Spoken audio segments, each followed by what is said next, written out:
మొదటగా ఈ భగవద్గీత అధ్యాయము 2 శ్లోకము 12ను పరిశీలిద్దాం.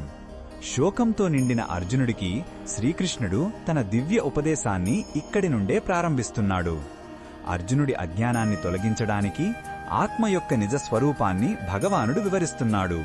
మొదటగా ఈ పవిత్ర శ్లోకాన్ని భక్తితో విందాం. నత్వేవాహం జాతునాసం నత్వం నేమె జనాధిపాః నచైవన భవిష్యామః సర్వే వయమతః పరం.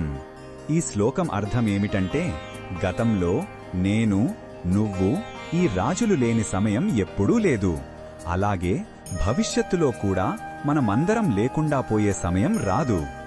ఇక్కడ శ్రీకృష్ణుడు ఆత్మ యొక్క శాశ్వతత్వాన్ని గురించి స్పష్టంగా చెబుతున్నాడు. మనమందరం ఈ శరీరాలు కాదు, మనం శాశ్వతమైన ఆత్మలం. శరీరం పుడుతుంది, నశిస్తుంది, కాని ఆత్మకు పుట్టుకగాని చావుగాని లేవు. కృష్ణ భగవానుడు ఈ విషయంలో మనకు ఏమి చెప్పుతున్నాడు అంటే, దుఃఖానికి మూల కారణం దేహమే నేను అనే భ్రమ. అర్జునుడు తన బంధువుల శరీర నాశనానికి దుఃఖిస్తున్నాడు, కాని కృష్ణుడు వారి ఆత్మలు ఎప్పటికీ నశించవని భరోసా ఇస్తున్నాడు. ఆయన, అర్జునుడు, అక్కడ ఉన్న రాజులు అందరూ నిత్యులని, శాశ్వతులని తేటతెల్లం చేస్తున్నాడు. ఈ బోధనను మన దైనందిన జీవితంలో ఎలా ఉపయోగించుకోవచ్చంటే, మన ఆత్మీయులను కోల్పోయినప్పుడు కలిగే దుఃఖాన్ని తట్టుకునే శక్తిని ఇది ఇస్తుంది. వారి శరీరం మాత్రమే మనకు దూరమైంది, కాని వారి ఆత్మ తన ప్రయాణాన్ని కొనసాగిస్తుందని గుర్తుంచుకోవాలి.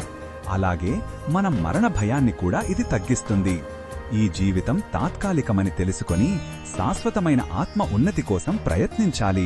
మరిన్ని భగవద్గీత శ్లోకాల అర్థాన్ని తెలుసుకోవాలంటే మా తదుపరి వీడియోలను తప్పకుండా చూడండి.